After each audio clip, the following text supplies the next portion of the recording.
Starting in 5 seconds. Sir, several questions raised regarding the Defense Ministry and the External Affairs and Irrigation Ministries have been clarified by my colleagues from those ministries. My task, therefore, has been simplified to that extent. Before I go to the questions, financial and economic, raised by several honorable members, I should like to clarify one or two points which are more administrative than economic or financial. One of them was raised by my honorable friend.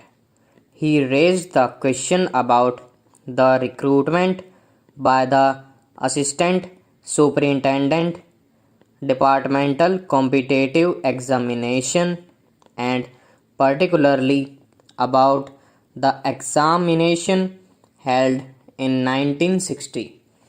He said that about rupees 6 lakhs were spent for the 1960 examination, and later it was declared that no vacancies were available. He therefore suggested that a definite procedure should be there and the examination should be held according to the vacancies declared in advance, and all persons who have qualified in that examination should be eligible for promotion or for appointment. Sir, I do not know whether the honorable member knows how these vacancies are filled. He probably refers to the section officers grade in the Central Secretariat Service. This is filled 50% by direct recruitment and 25% by departmental competitive examination open to the assistants, the next lower grade, and the rest 25% by promotion of the assistants on the basis of seniority subject to fitness. The examination, therefore, that he was referring to was a departmental competitive examination for filling 25% of the vacancies. It takes about 1 year for the Union Public Service Commission to declare the results of the examination from the time they take up the question of the examination. It is not therefore possible to declare the number of vacancies to be filled in from the very beginning. To declare them just when the results are out is more realistic, and that is what is done. Sir, if the examination is treated as qualifying examination, the number of persons who will thus become eligible for appointment will be quite unrelated to the number of vacancies to be filled in, and then the very situation which the honorable member wishes to avoid would arise. It would not then be possible to hold any of the examinations at regular intervals and promotions. Against this, quota would become very fitful. The honorable members also suggested that the rules for recruitment and promotion etc. should be uniform for all ministries, whether participating in the Central Secretariat Service scheme or not. It must be, and this is so except for the Ministry of External Affairs and the Railways. These have different rules, but these rules are very much similar and there is not much difference. But because these persons are recruited for different purposes and by different agencies, they are separate. Therefore, his purpose in saying that there should be uniformity is almost carried out. The only difference is that the Ministry of Home Affairs does not control the services in these two ministries.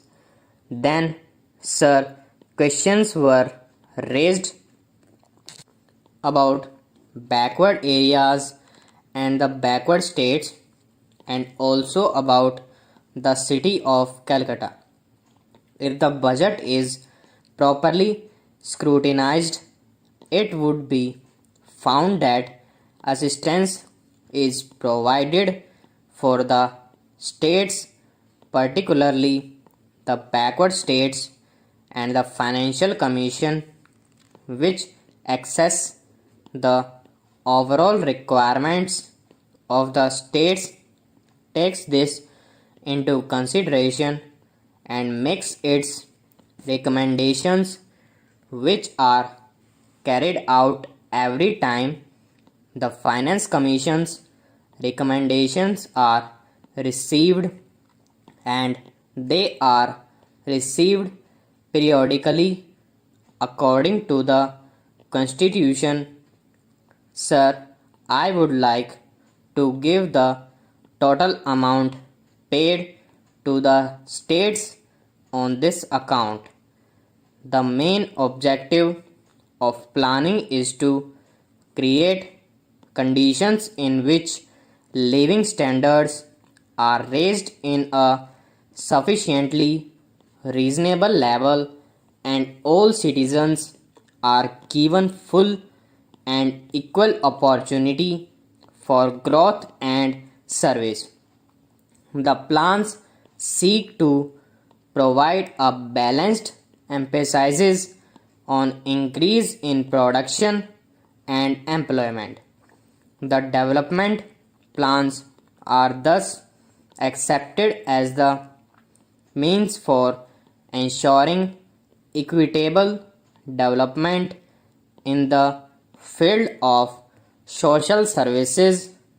There is no reason to suppose that the needs of the less fortunate or prosperous states are being neglected, but it would not be proper to expect that all these differences could be wiped out. Now, immediately, it must be seen whether we are going towards that very end or not.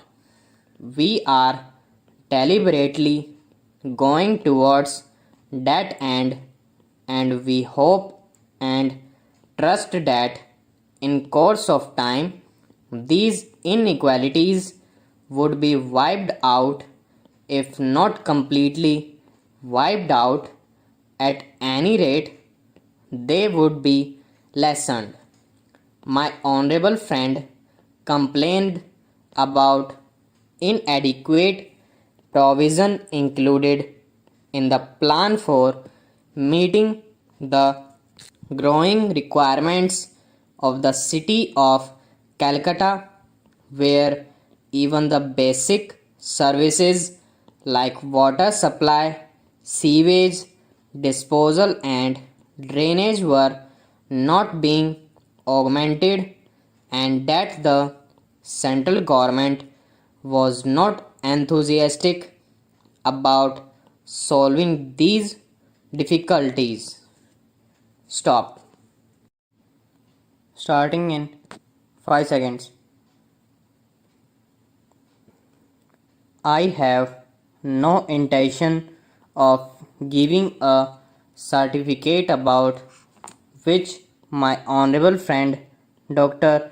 Krishna Swami was talking some time ago, since anything like certificate being given by any member of the business community is likely to be misunderstood. But the fact remains that impartial observers, both here and abroad, have testified to the soundness and stability of our finance, which have successfully withstood severe stresses and strains of the changing economic factors, both national and international, and for this the fullest possible credit is due to the wise handling of the situation by our present finance minister. There have been criticisms on both sides. Some have described the budget as pro big businessman, as something which has brought about a boom in the stock exchange, and as something which has brought about satisfaction in the business circles. The fact is that if there has been any satisfaction, it has been due purely to negative features of the budget and not because any positive relief in any direction has been given to business or industry.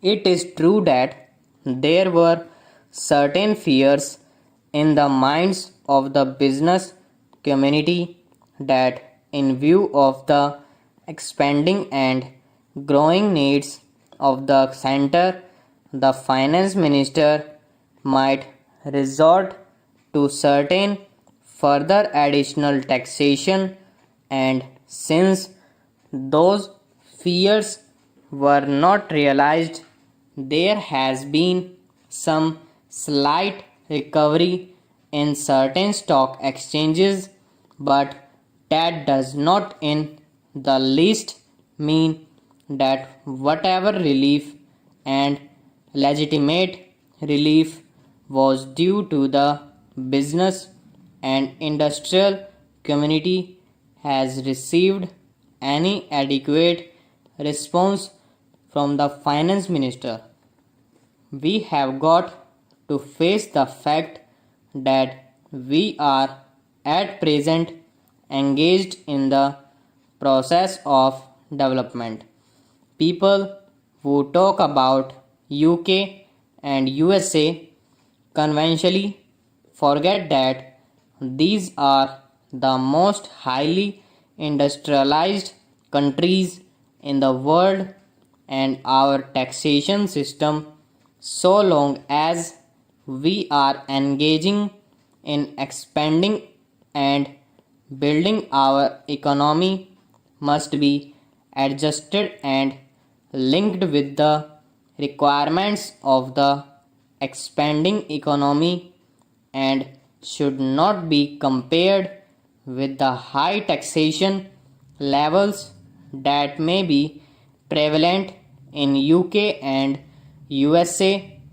Friends have talked about unemployment, but whether the raising of the direct taxation levels will in any way mitigate unemployment is a question that should be considered. If the finance minister gives substantial relief in direct taxation, I think that might lead to an acceleration in the pace of development.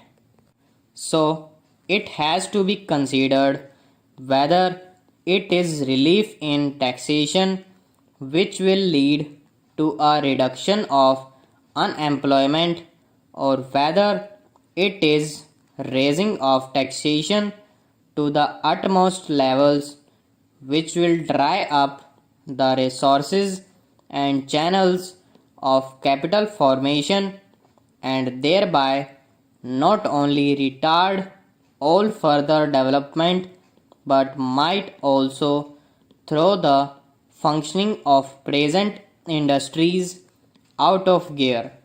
So, my submission is that when the Taxation Inquiry Committee has been appointed, it is only logical to expect that no substantial changes in the taxation structure will be made until the findings of that expert committee are known, until we know the incidence of taxation in the various sectors of our economy. Now, coming to the question of deficit financing, I am afraid that my esteemed friend's attitude was somewhat different from the line of opinion in the business and industrial community.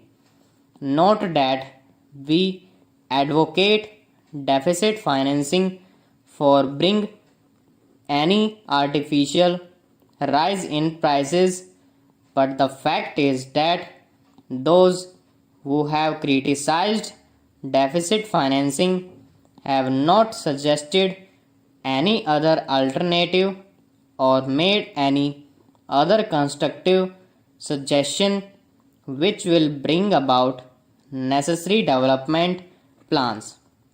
After all, the fact has got to be faced that whatever program we have set up in the national plan should go on unimpeded by any financial consideration. An assurance has been given by the finance minister that so far as financial resources are concerned, he will ensure that the 5-year plan will not in any way be retarded. In this connection, I can only say that deficit financing is one thing so far as the revenue budget is concerned, so far as normal expenses and expenditure are concerned. Certainly, nobody would advocate deficit financing, which might be very undesirable, but when it is a question of doing something abnormal, of investing something in productive channels, then certainly some risk has got to be taken, and I think the finance minister has been fully cautious in taking whatever measures he has so far.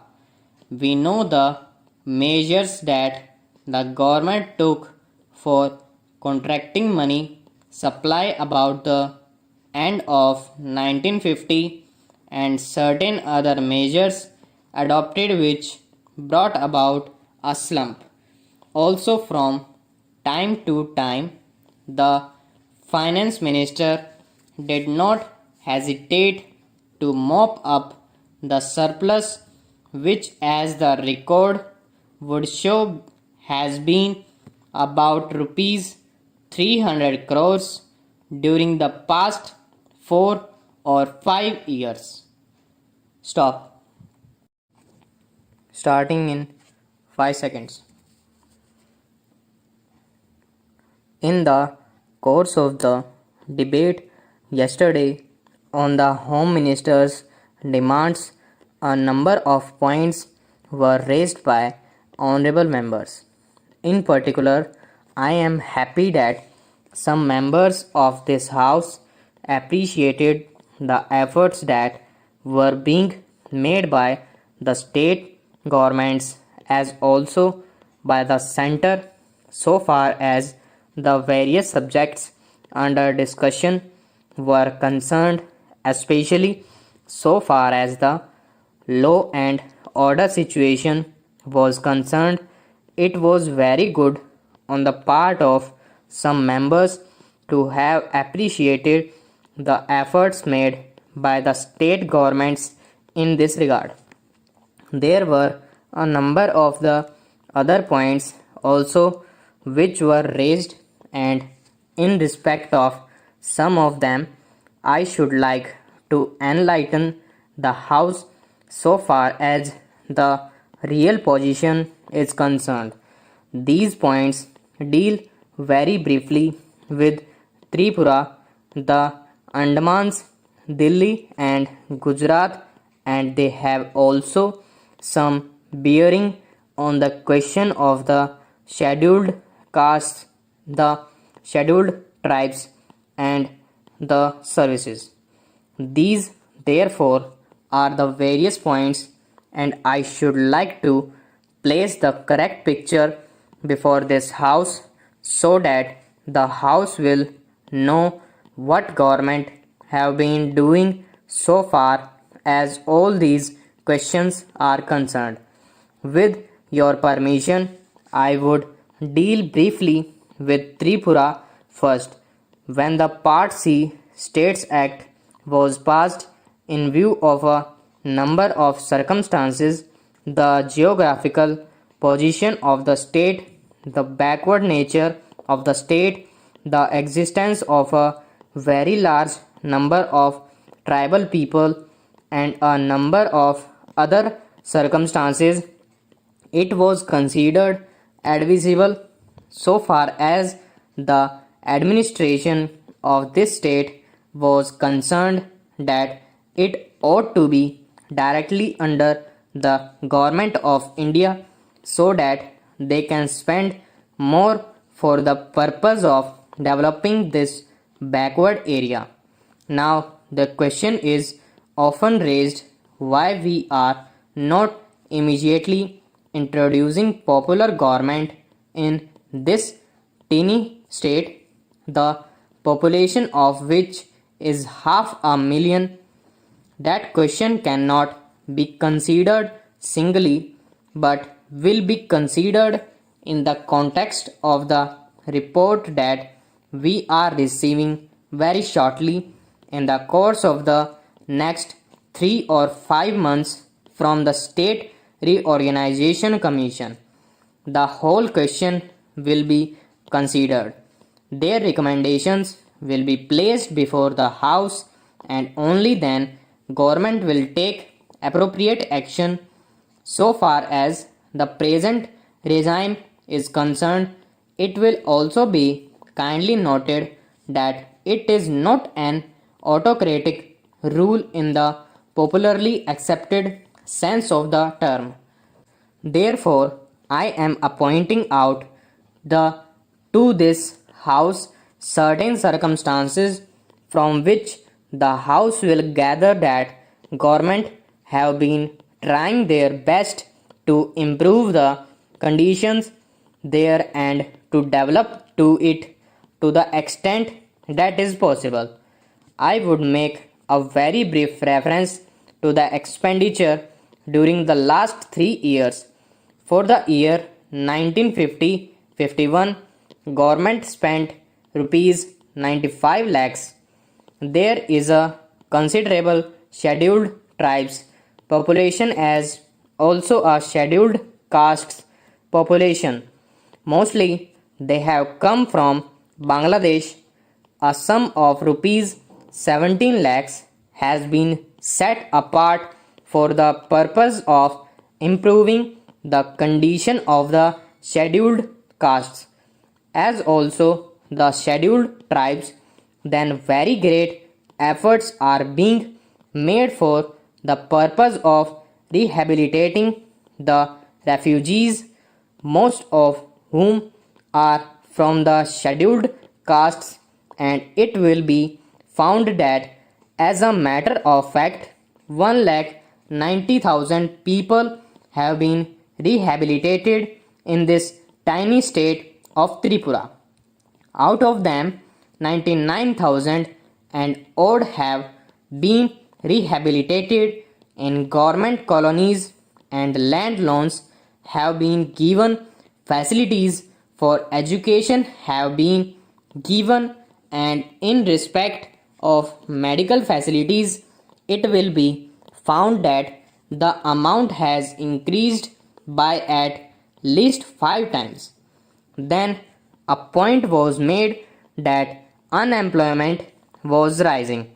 So far as the question of unemployment is concerned, it is a general question and has only a very short specific point. So far as the state is concerned, you will find that in view of the development projects that government have undertaken, the number of persons employed or the service personnel in this tiny state has increased. These persons are actually under employment in respect of the different departments. So far as development projects are concerned, then you will also note that for the purpose of providing good buildings for offices, especially for schools and hospitals, the government have a proposal before them which is being implemented, according to which rupees 1 crore are going to be spent for the purpose of construction of various buildings. Then we are also taking care to see that crime is not increasing at all. Very vague statements were made that crime was increasing. In fact, so far as the border area is concerned, there were only 2 dacoities and no more. Even all the offenders in respect of these offences have been brought under control. Stop. Starting in 5 seconds. Sir, now I would like to say something about tea. This time there is taxation on common tea, the tea that we are consuming here, so that there can be more earnings through export. But if we examine this tea industry, we will find that we are not getting good results either by the efforts of the tea board or by the efforts of government. 1/4 of the production of the whole country is represented by tea, but that much of attention is not given by the government to this industry. They think that it is already getting foreign earning and so it should continue to get it. But efforts should be made not only to develop this industry but also to improve the industry through research and other things.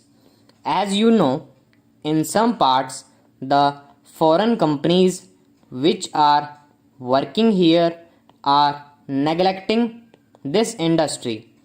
They are only after the profits. They are not thinking of the development of the industry.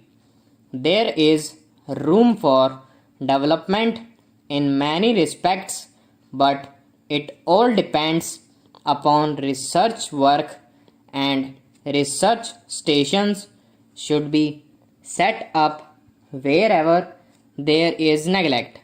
No doubt the tea board is there, but the tea board is not seeing to these things. That is our complaint. In the tea board, people are there who are not at all eager to see how this industry could be developed, how we could earn more profits, how the quality could be improved, and how the quantity could be increased. We are not seeing that. I come from a part where the tea industry plays an important part in the economy of that area, but I find that it is being neglected from year to year and no attention is given to it. I find that there is this drought manic in the tea plantations. As a result, no further improvement in plantation is made. There, the development of tea can be undertaken. I only suggest this to our finance minister. When you are giving relief to coffee, why are you not giving relief to tea, which is earning much more foreign exchange? I humbly urge our finance minister to see it and remove this burden on common tea. Now, I would like to say a word about betel-nut. There is taxation on betel-nut which is imported. In my part, large quantities of betel nuts are being smuggled. So there was a representation from that area saying that betel nut should also come within the purview of customs duty and that part should be declared a port. A representation was made to the finance ministry as also the commerce and industry minister, but nothing is done. I urge upon them to see to this whether smuggling, which is giving no benefit to the government and which is going to be increased, cannot be stopped. Though our land customs department is there, it cannot deal with smuggling effectively. Smuggling is going on.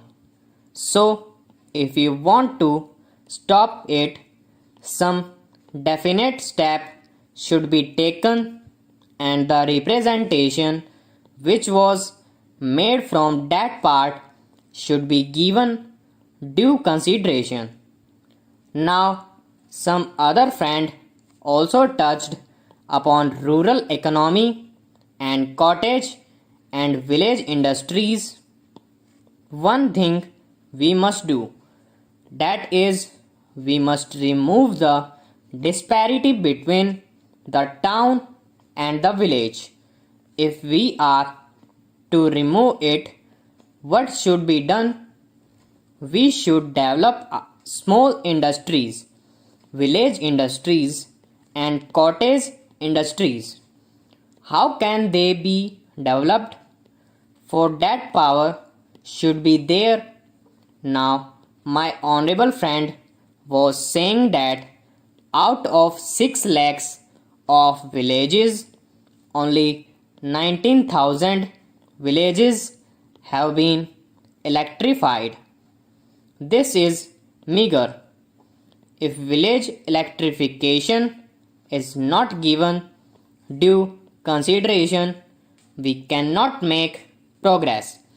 When our draft 5-year plan was discussed among members of parliament, I asked for information about how much of village electrification was contemplated in the third 5-year plan? The answer was very unsatisfactory. Unless you develop your village industry, how can you advance? They are also contemplating to employ the surplus labor and also agricultural peasants who are not wholly employed to develop village industries and to make a plan. But unless power is supplied, unless you have a good scheme of rural electrification, how can village industries be developed in these modern days? We say big things. We say here and we shout from housetops that so much is being done for the rural areas. But actually, we are not doing what should be done. If rural electrification is there, then rural industries can be developed. Otherwise, they cannot be developed. Unemployment cannot be solved. The only solution for unemployment is the development of small industries and cottage industries. Otherwise, unemployment will increase year by year and there will be frustration among young men, particularly among the educated. Stop. Starting in 5 seconds. Sir, before the House adjourned for lunch yesterday, I had started speaking on the Essential Commodities Amendment Bill. I have got here with me the bill as introduced. In the statement of objects and reasons, the government pointed out that in certain cases it might be necessary for them not to award punishment prescribed in the law as it exists at present, but to forfeit a part of the deposit. This relates to minor offences under the Essential Commodities Act. I can quite understand this and generally, therefore, nobody would oppose this thing, but the question that I wish to raise in this connection before the House is in the manner in which this act is being implemented by the government and also by the state governments. I mentioned the state governments because here is a measure which is sponsored by the Ministry of Food and Agriculture and in regard to many aspects of which I believe the central government has concurrent jurisdiction, but much is left to the states.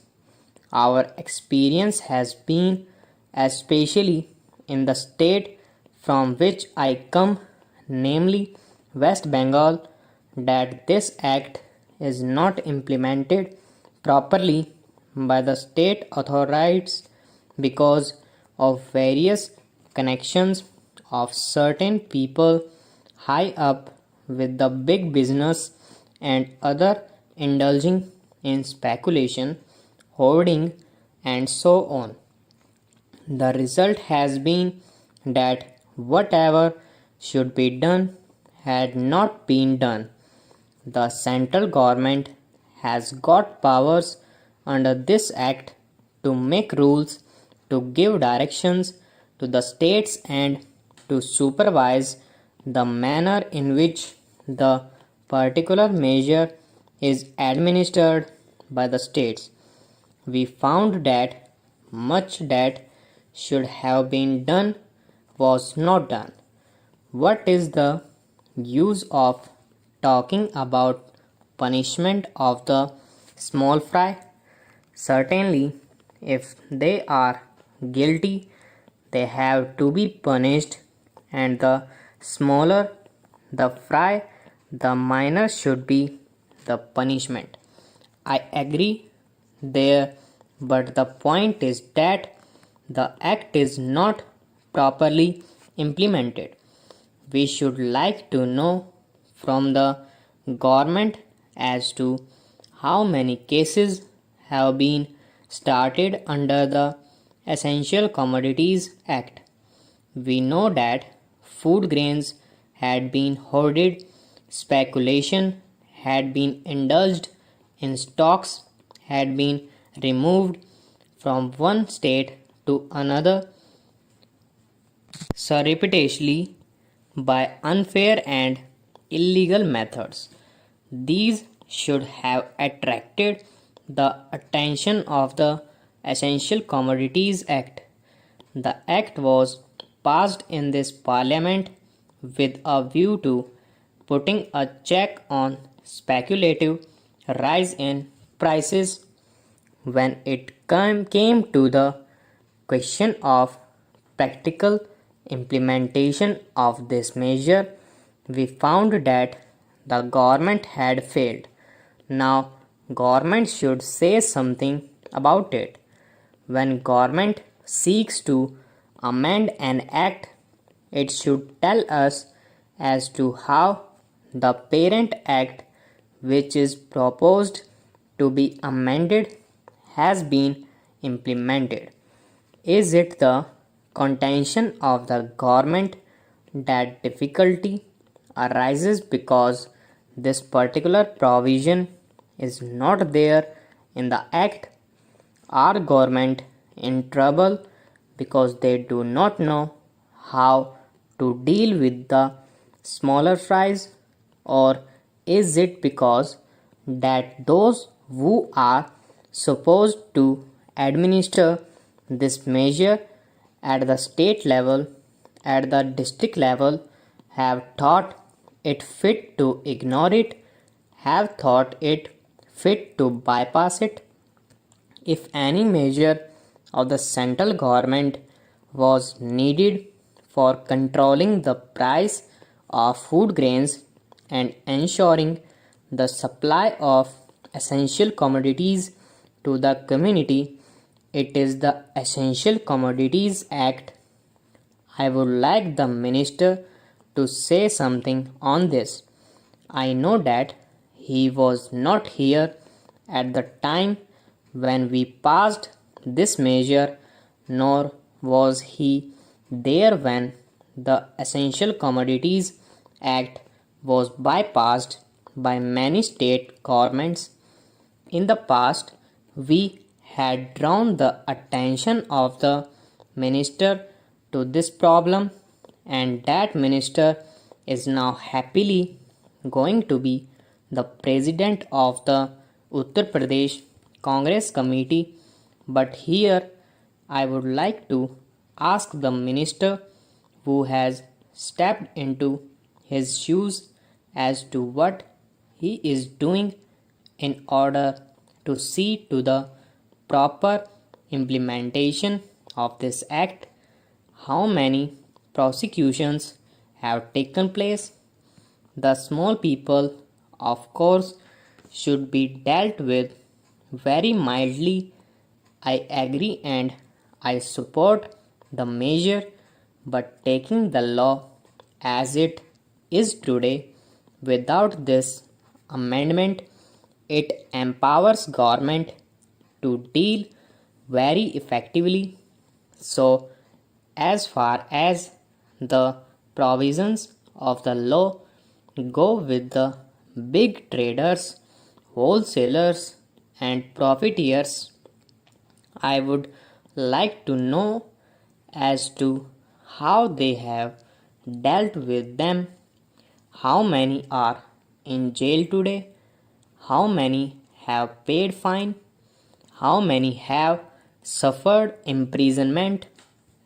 How many licenses have been cancelled as a result of malpractices, corruption, profiteering, and so on, all of which are provided for under this bill?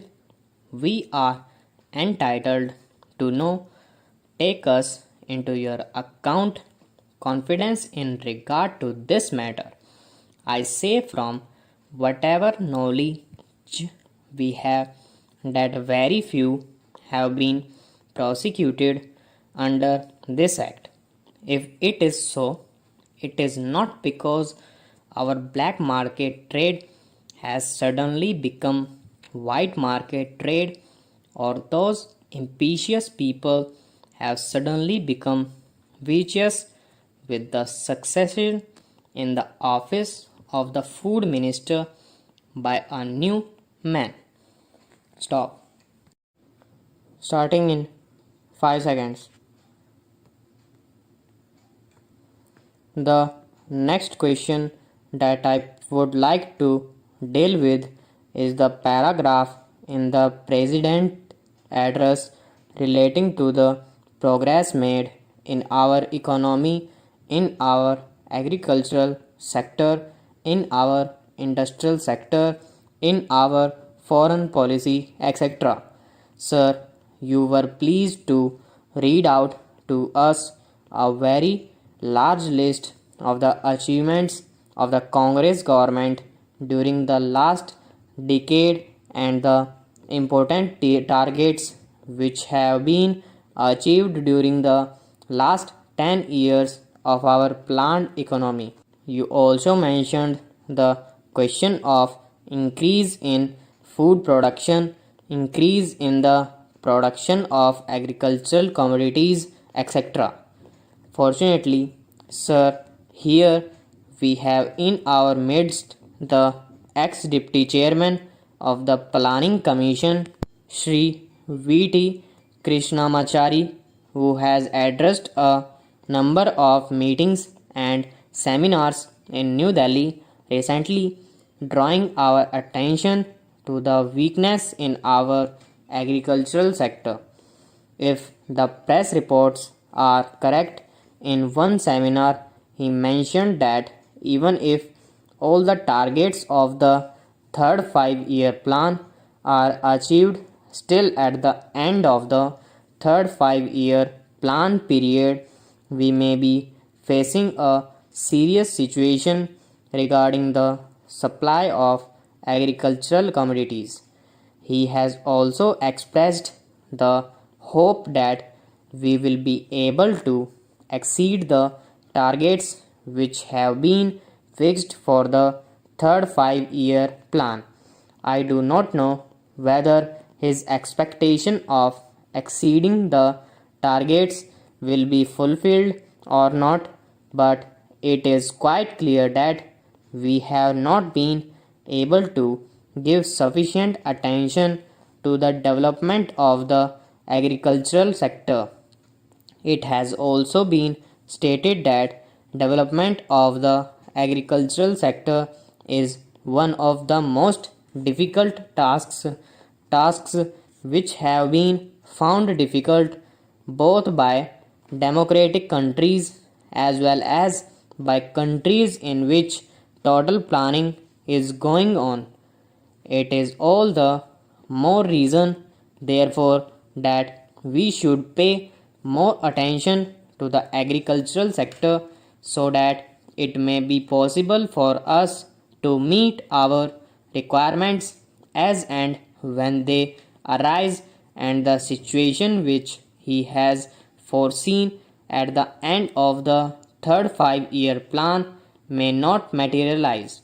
It is no use merely talking refugees behind some of the figures which have been compiled and narrating the progress which has already been achieved. We are happy that some progress has been achieved, but we are anxious that more progress should be there, and for that purpose also certain definite steps will be taken. In this connection, I am also happy to hear what the Defense Minister said yesterday in one of his public meetings, namely that the Government of India is contemplating to create a setup in our villages wherein our panchayats will be functioning more or less on the lines of parliament. Unfortunately, he did not elaborate that point further, and the press has not thrown any more light on what that exactly means. But if it means that the panchayats will be in charge of the resources that are available in the villages, that they will be in a position to determine how best the productive efforts in the villages are to be directed and in what direction, determine what targets are to be achieved, and when the production is there and there is a surplus to be exchanged with other centers in the country, that the panchayats will have their say in the matter on what terms this surplus will be exchanged with other centers in the country. Then I think a very valuable step forward in the direction of building our economy on a decentralized basis will have been taken. We have always taken the view, sir, that if the planning is to succeed in our country and if there is not going to be any regimentation of our productive activities and forces, what is necessary is that the common man should have a voice in determining the economic policy and in formulating the economic plans of development, and should have also his say in determining on what terms a village or a group or an industry should be working for the development of economy as a whole. In other words, some amount of competition, some amount of bargaining power is to be generated in the lowest strategy of our society and in the lowest rung of our economy, so that with the help of that bargaining power, under the overall influence and policy of the planning commission, it may be possible for us to develop our economy in a manner which satisfies both the interests and the requirements of the nations as well as the aspirations of the people, when people feel that they also have their say in the formulation of policies and programs, and that such policies and programs are not something which is dictated from New Delhi but are those which have been worked out by their own efforts and as a result of their own deliberations. To that extent, these plans are a part of their efforts in the development of their regions, of their own crafts, their own industry, and their own skills. Stop. Starting in 5 seconds. Mr. Vice Chairman, I rise to associate myself fully with the resolution and the concern which has been expressed from all the various sections of the House regarding the urgent necessity of developing rural industries. As time passes by, we are reaching a situation in our rural areas where something desperate needs to be done immediately if we want to preserve the social stability of the country and also to see that full use is made of the time and talent of the people in the rural areas which go waste today, as has been pointed out in the resolution. Sir, the Planning Commission and the Government of India have applied their minds to the various isolated aspects of rural industries, and some valuable reports have been published and some important recommendations have been made in these reports which need consideration. But unfortunately, there is no high level decision regarding the various issues which face the country as far as the problem of rural industrialization is concerned.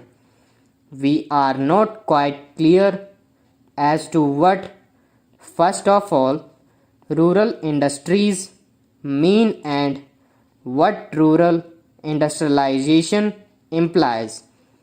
Does rural industrialization mean the utilization of local resources in order to meet the local needs, or does rural industrialization imply the creating of surplus in the rural areas which could be exchanged with the surplus in other centers of the country and thereby create a richer life for the rural areas?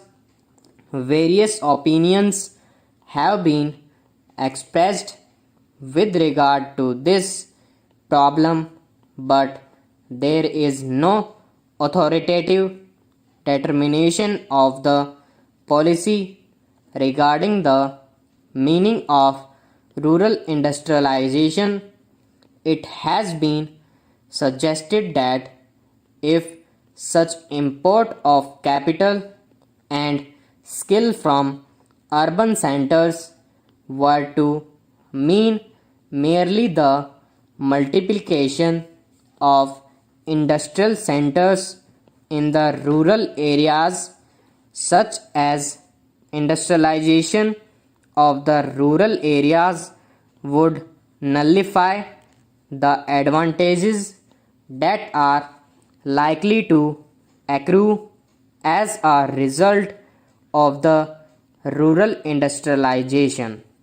The time has come when some decision has to be taken as to what we really mean by this rural industrialization. There is also difference of opinion regarding the authority that should undertake the responsibility for this rural industrialization. From the literature that has been published in this connection, it is quite obvious that two distinct and powerful schools have developed regarding this issue.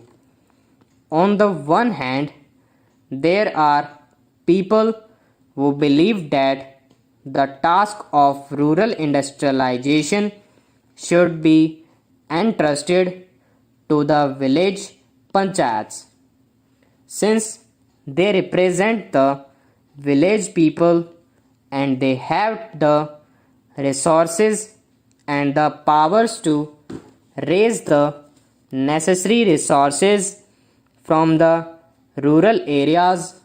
The panchayats, it is felt, are the competent authorities to deal with the problem of rural industrialization equally strongly. It has been argued by others that cooperatives are the right answer to the question as to which should be the authority that should deal with rural industrialization. I may also mention that there is a third school which believes that the import of private capital and private skill into the work of rural industrial development is the real answer to the problem which we face in the matter of rural industrialization. Here again, some authoritative determination of the policy has become necessary because, in the absence of such a policy, ad hoc decisions are taken which sometimes cancel each other, and therefore the rapid progress which we hope and wish for in rural industrialization becomes impossible. Then again, there is the further question of protection that may be necessary for rural industries in view of the lack of the internal economy from which rural industries would suffer. Whatever may be the answer to the first two questions, Professor Malkani has already referred to this question and various suggestions have been put forward. But all these suggestions require some detailed consideration as there are a large number of difficulties in implementing any one of these suggestions. Demarcation of markets and the imposition of taxes in order to see that goods from the urban centers do not reach the rural centers in unfairly competitive conditions are some of the suggestions that have been made. One great advantage of a vast country is the large number of markets that are available for the goods that are produced in the country.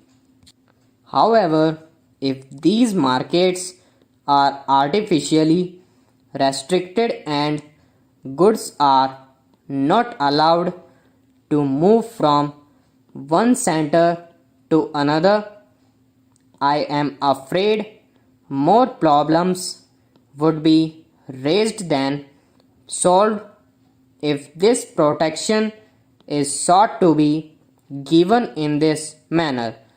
Yet, protection has to be given to the rural industries if these rural industries are to develop.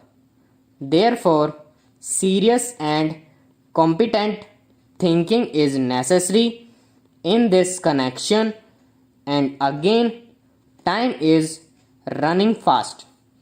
Therefore, it is desirable that we should have some authority which could examine the various issues involved and determine the policy with regard to this matter also. Stop. Starting in 5 seconds. Mr. Vice Chairman, I wish the matter had not come up for discussion in this House in the form in which it has come, because we will be discussing, it appears, the same subject more or less piecemeal in connection with the other two bills as well. What was necessary for the government in this connection was to provide for a journal discussion on the report of the Finance Commission, the kind of thing that we have on such reports, and after hearing the views of the members here, they should have formulated a bill. Even if they had formulated the bill earlier, the bill should have been preceded by a discussion on the report. It would then have given us an opportunity of dealing with this rather important subject in our public finance and indeed in our national life. But now we are asked to treat this matter piecemeal and deal with the bill as it comes separately. I say, sir, this would not seem very fair.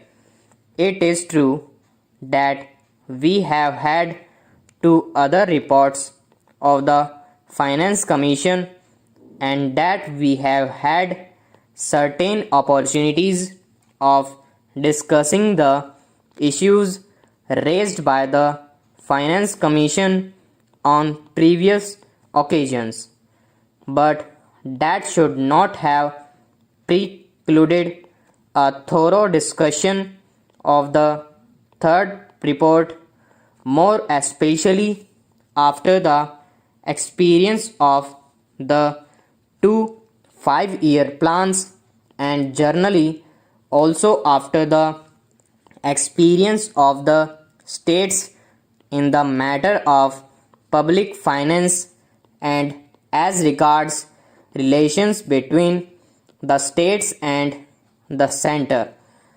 All I can say is that the government does not understand the magnitude of the problem or the urgency or the seriousness of the issues involved. It is possibly because they think that all the state governments are under their control and that the state governments would toe the line whatever is laid down from here.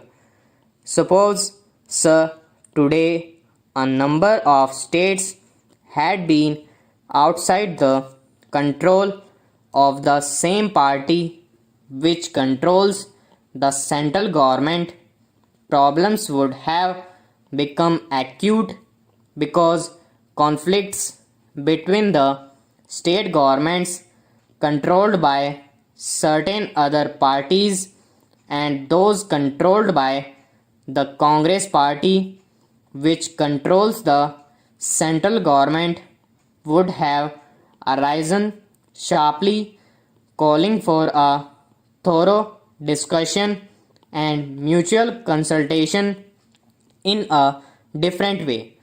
Once they can get past whatever they like, and also once it is passed, the state will more or less accept without any protest the dispensation of the center.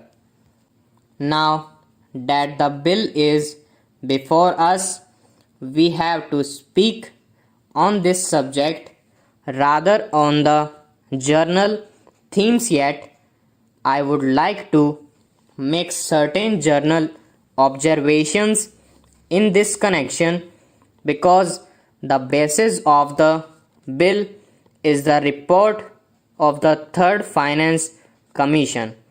This is a long-standing issue facing the public finance of the country. Those who have studied economics will know well how this matter had come up even during the British time when we did not have either independence or any kind of autonomy in the states.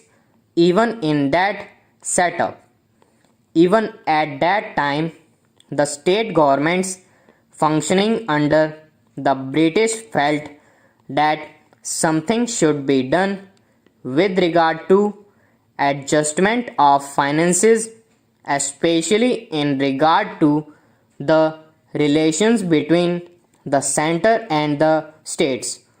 There had been a long standing controversy as to how the taxes, especially the income tax, should be divided between the center and the states. I do not deny the existence of the controversy, and this controversy is not easy to resolve. I entirely agree, but I should have thought that the Third Finance Commission should be tried to face the problems before it, not more or less in a routine manner, but in the context of the new things, not only as they are today, but as they are going to shape in the coming future. We have got what is called a quasi-federal constitution. I do not say federal constitution, although the spirit is there, but a quasi-federal constitution because most of the powers, many of the powers that should remain with the states are now in the hands of the central government. Therefore, in that way, it is more unitary in character than federal.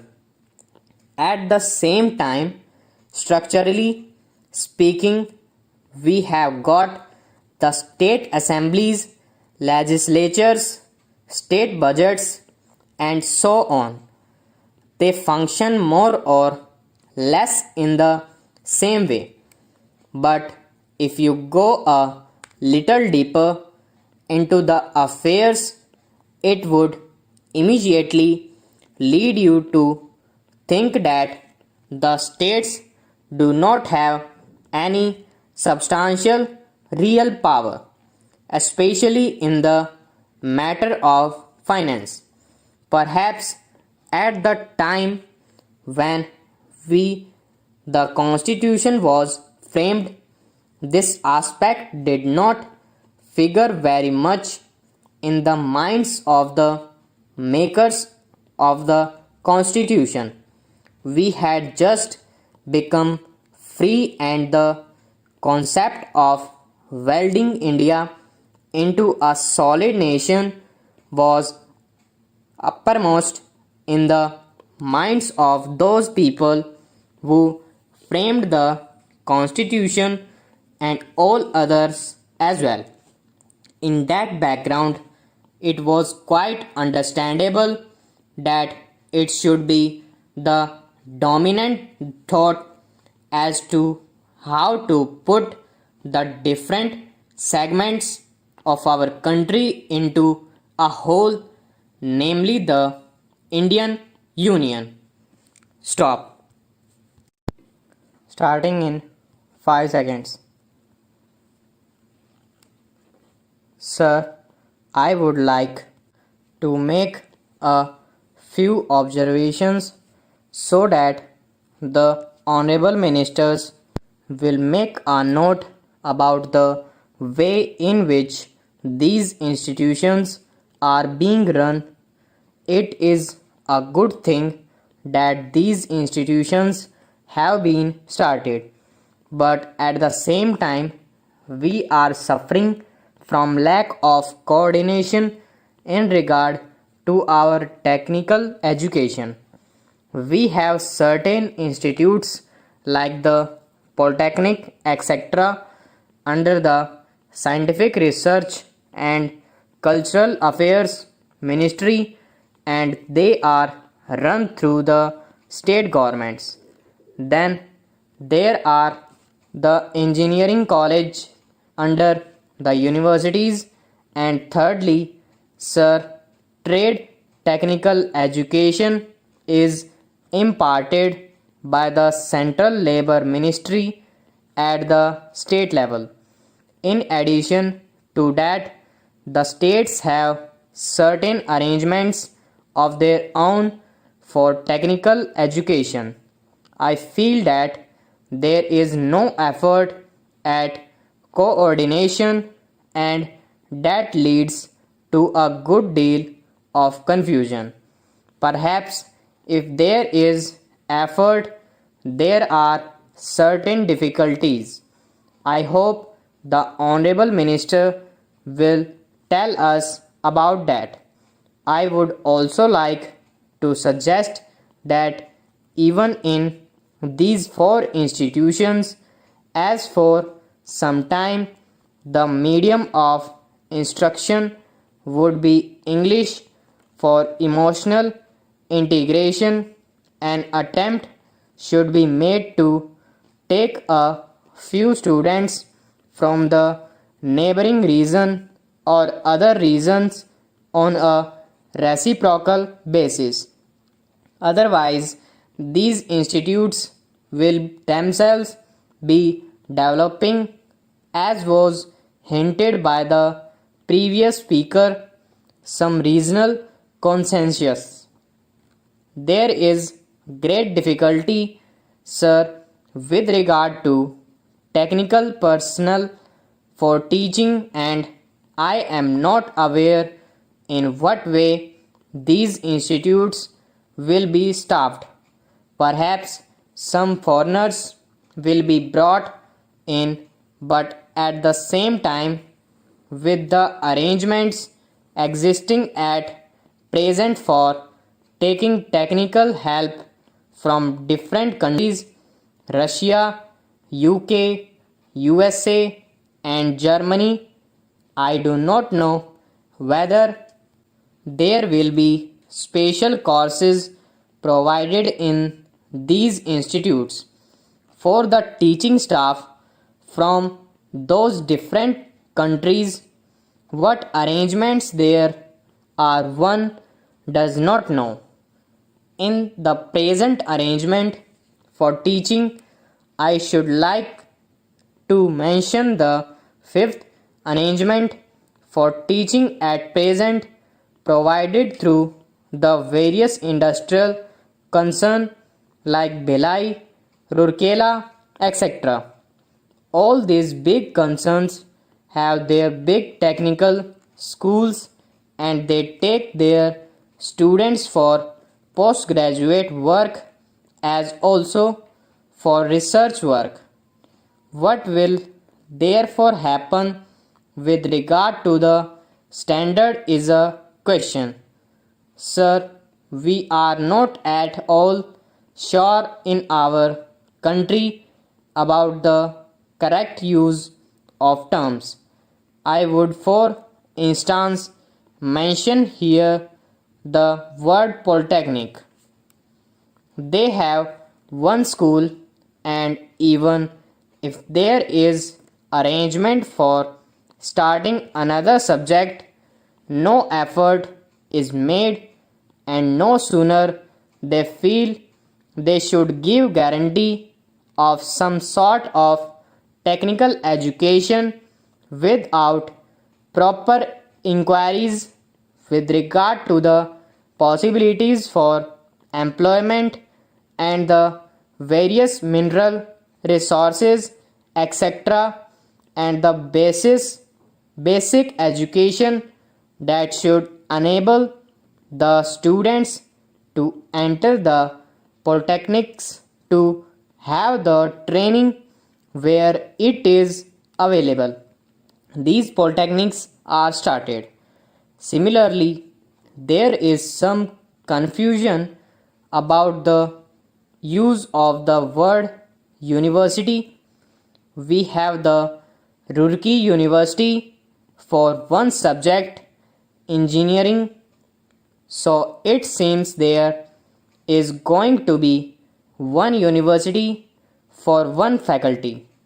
We have one music university also in Madhya Pradesh.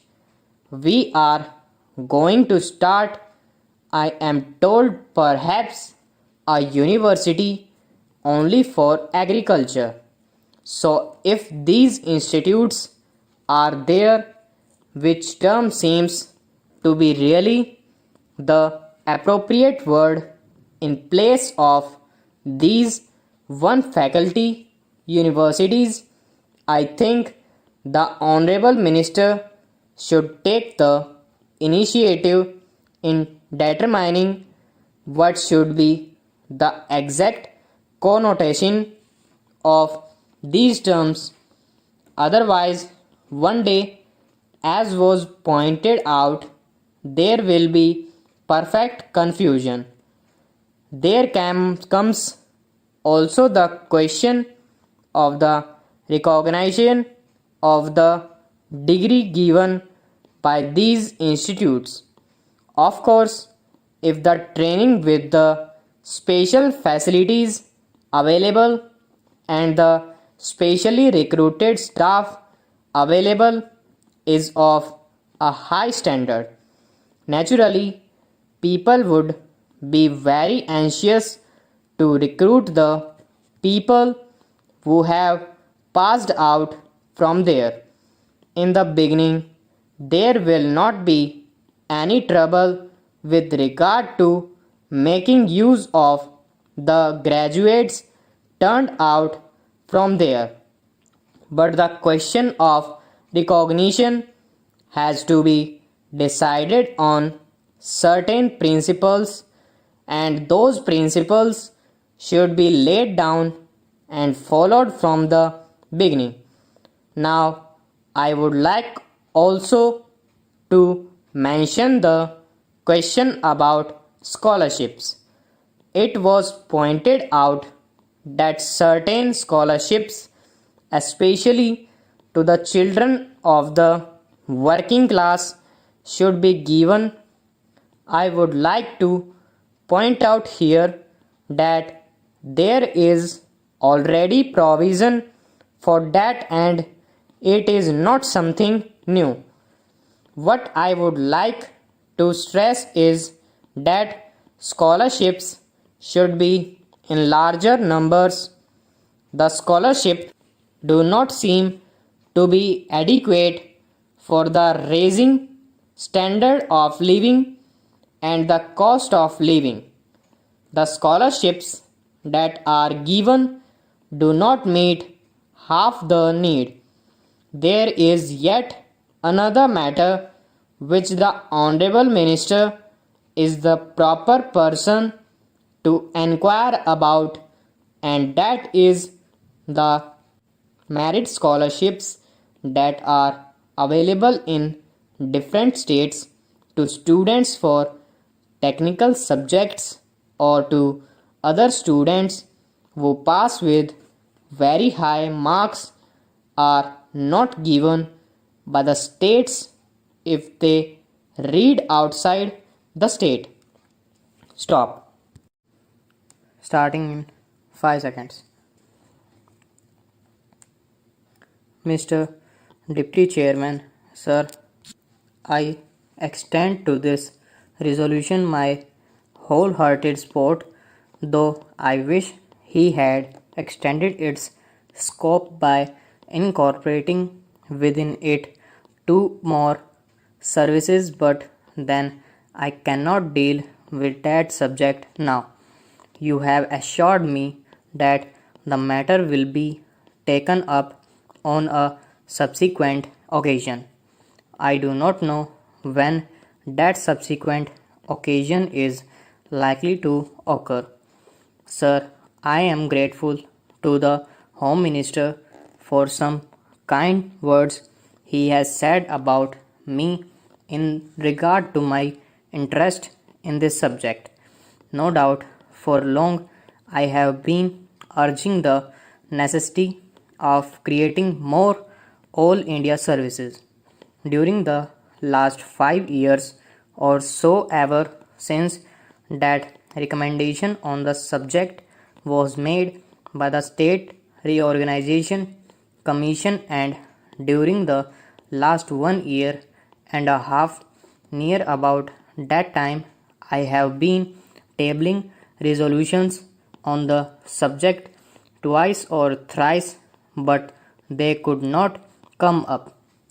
Of course, as they say, there are higher forces that govern the destiny of things, and so far as Parliament is concerned, it is the government and the undisputed sway of the chair that govern the density of resolutions.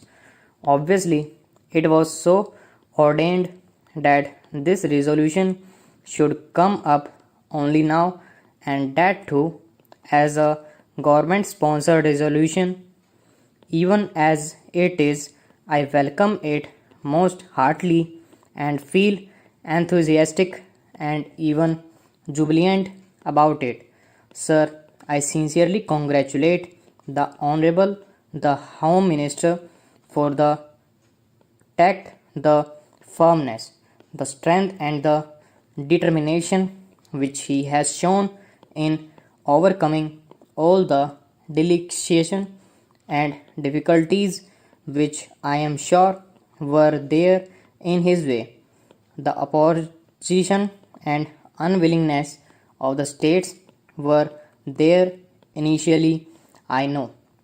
And I also know, sir, that about a year ago, when I tabled a question on this subject, the Home Minister told us that the government would be only too glad to have more All India services, but then the handicap in their way was that the states were not agreeable to its subsequent.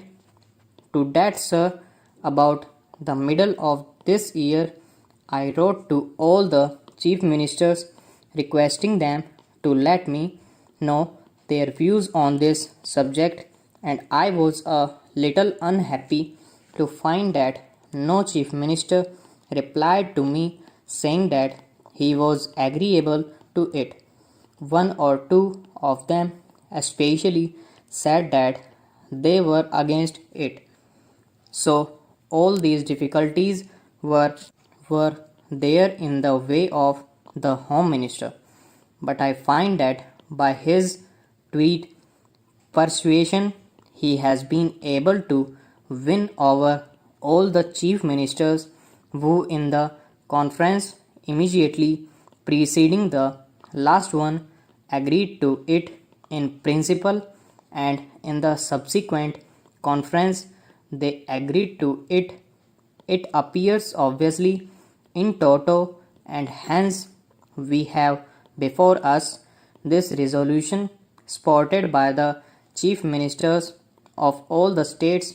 Sir, for that I want to congratulate most sincerely and heartily the Honorable Home Minister.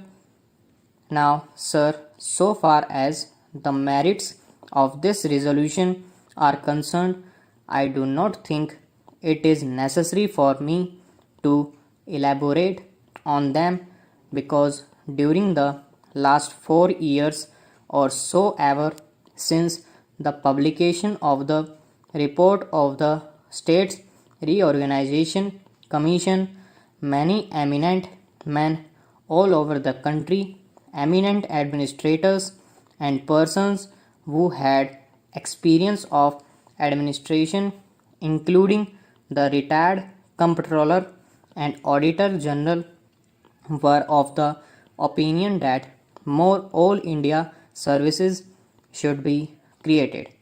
Our Honorable the Prime Minister, as also our Vice President, have on more than one occasion expressed themselves definitely in favor of having more All India services. Last year, sir, about the month of October when addressing the Indian Police Service officers when they were going out after having had their training for a year. He expressly said that if national integration was to be maintained, it was necessary to have more all India services. That being so, I think there is not much need for us to emphasize the necessity and the utility for having more all India services. Sir, in the interest of efficiency and also in the interest of integrity, it is absolutely necessary that we should have these three all India services as also some others.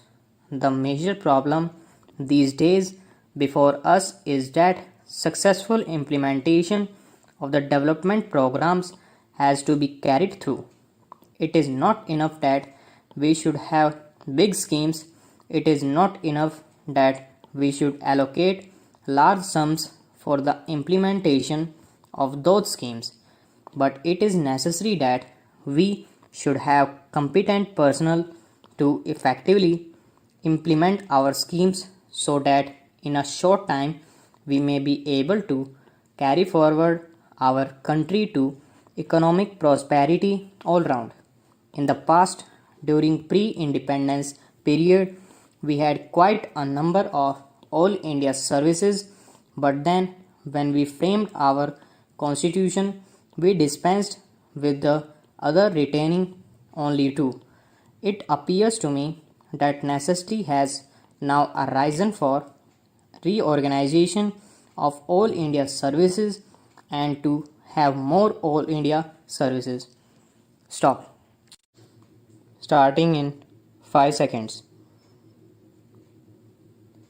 Now, coming back to the question of minorities, you will please find why this particular resolution has been so widely put in that it might include a religious minority as well a linguistic minority as well or an economic minority as some honorable members rightly pointed out.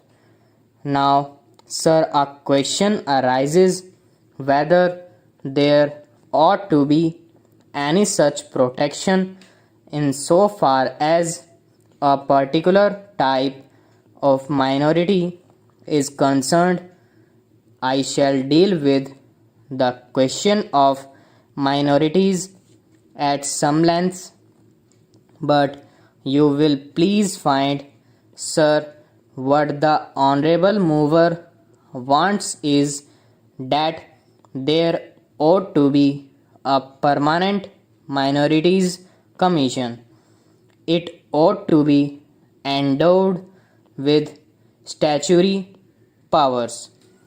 Therefore, sir, an attempt is being made for the first time by my honorable friend for driving a wedge between a community and a community. So far as the constitution is concerned, as many honorable friend rightly pointed out, whenever the question of minorities arises, we have to be extremely careful. The constitution is a very sacred document which has embodied all the different aspects of the common question of India's nationality. India is one in spite of different types of languages and regions, but in the midst of all these diversities, we have to develop a common nationality. Therefore, whenever we consider the question of the development of the nation and the interest of the nation, you cannot afford to think in terms either of religion or of language. It is true, sir, that there are different religions. It is also true that there are different languages. Therefore, a question arose, and the framers of the Constitution had to devise a constitution in the midst of the unity of India with certain diversity here and there. For that purpose, what they did was they devised a common nationality for the whole of India, and in so far as religious minorities were concerned, they were given certain rights. I would not go into the details regarding the provisions of the fundamental rights regarding the practice of religion. Certain rights have been given to the religious minorities, and beyond that, it would not be proper to bring in the religious minorities for political rights. For that, we have to be extremely careful. I would also point out that while we have to develop a common nationality, the members of the Indian nation have to understand that we are one nation. Therefore, certain rights in respect of religious minorities were given. They were fundamental rights, and most of them are justiciable rights. Here we stopped so far as the religious rights were concerned.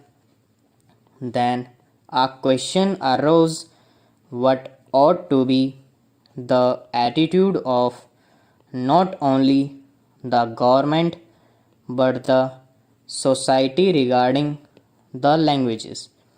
It was true that there were certain interests of the regional languages. Now, these languages required to be developed, but they were not meant for dividing one man from the other. So, in 1956, when the states were formed to a certain extent on the basis of language, what was done was not to have a state with cent% people belonging to the regional language, because there were bound to be people belonging to different languages. That was the reason why this question was considered at great length, and the states reorganization commission also went into this question of linguistic minorities. It was bound to arise here and there because they were likely to feel that their rights and safeguards given to them might or might not be properly implemented. So, this question was considered First, by the State Reorganization Commission, and they dealt with the question where we should have a permanent minorities commission. They went into it very carefully and shrewdly. They found out that it would not be proper to set up a permanent minorities commission because the result, if not the actual effect, would be that a permanent wedge would be driven between one community and another community. So far as language minorities were concerned, they had a right so far as their own languages were concerned. They had also an obligation to understand the language of the majority in the particular state. It is only by thus coming together that the members of the two language groups would come together and would harmoniously develop, but it was found at the time when the States Reorganization Commission had to consider this that some machinery should be devised for safeguarding the rights of linguistic minorities only, and after full consideration, what was considered was that only in respect of linguistic minorities certain rights should be extended and certain rights should be safeguarded, and an officer should be appointed by the president for making a report on the question whether these rights of the linguistic minorities are or are not properly safeguarded. Stop. Starting in 5 seconds. Coming to the internal affairs of the country, Madam Deputy Chairman, the policies of the Government of India for the last 15 years have been so manipulated that the rich people are becoming richer and the poorer sections of the people are becoming still poorer. The committee that has been appointed to investigate into the question of the distribution of income has not yet given its verdict, but it is common knowledge that the people who are in the higher ups have become more rich and the people in the lower rung have become poorer. The prices of essential commodities that the peasants and the workers use have gone up so high that they are not within the reach of the mass of the people of the country. Government have not taken adequate steps to bring down the prices and to stabilize the prices as was recommended by the Food Grains Committee. We are now in the third plan. While the first plan are progressing, the number of the unemployed in the country is increasing. This is a very anomalous position. It is the government alone that can explain why, in spite of the plans, the unemployment problem is becoming more and more acute. As was rightly pointed out yesterday by some speakers, our agriculture has not been paid due attention that should have been paid to in a country where 80% of the people live on land. Some 3 or 4 years back, when Mr. Ajit Prasad Jain was the Food and Agriculture Minister, he was made to resign under shady circumstances as one who had proved not capable of solving the food problem in the country.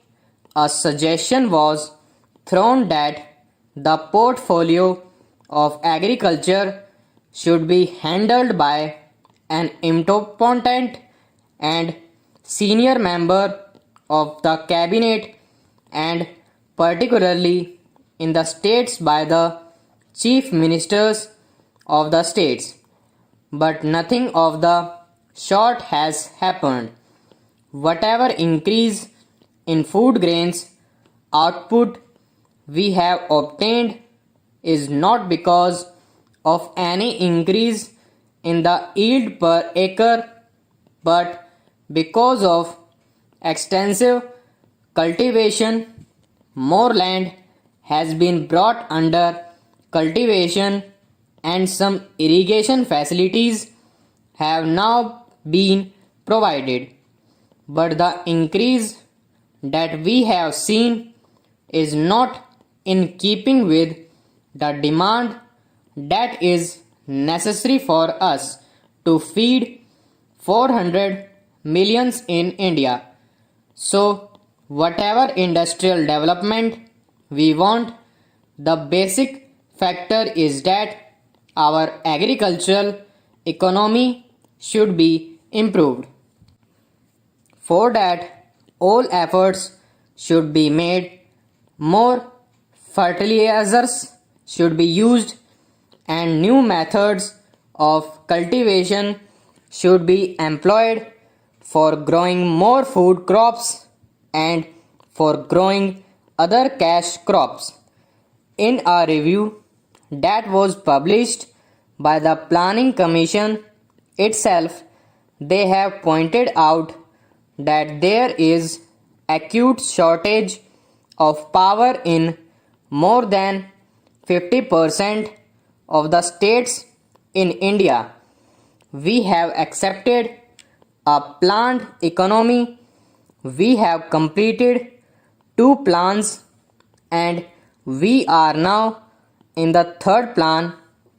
I do not know why the Planning Commission or the planners concerned did not foresee this shortage of power in most of the states in India, and why they did not plan generation of more power so that people will not accuse the state governments or the Planning Commission that they did not work out the plans properly in order to have more industries and to have more food grains produced through lift irrigation. In most of the states, in Andhra, in West Bengal, in Bihar, in Karnataka, there is power shortage.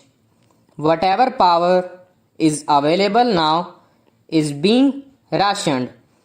There are thousands of units of small scale industries which are not working for want of power, and there are thousands of lift irrigation pumps which are denied power supply for purposes of irrigating their lands, and wherever power is supplied, it is supplied during nights, which is not very convenient to make use of the power and use the power for agricultural purposes.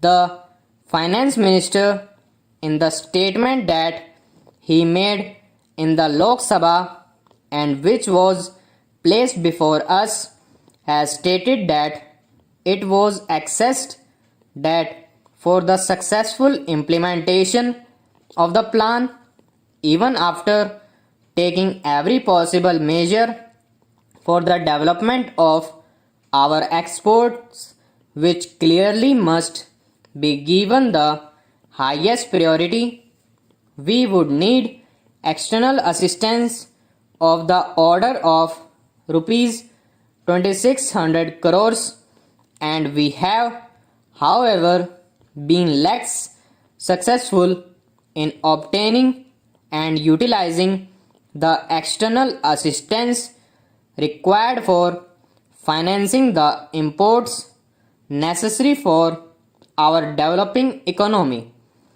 to industrialize our country and to bring it on par with other well developed countries.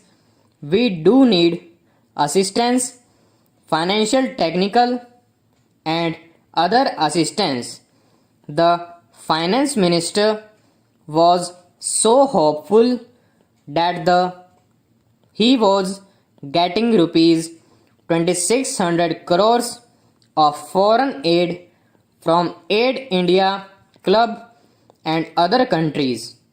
But now he is not hopeful of getting that amount which is necessary to fulfill the targets in the third 5-year plan. Stop.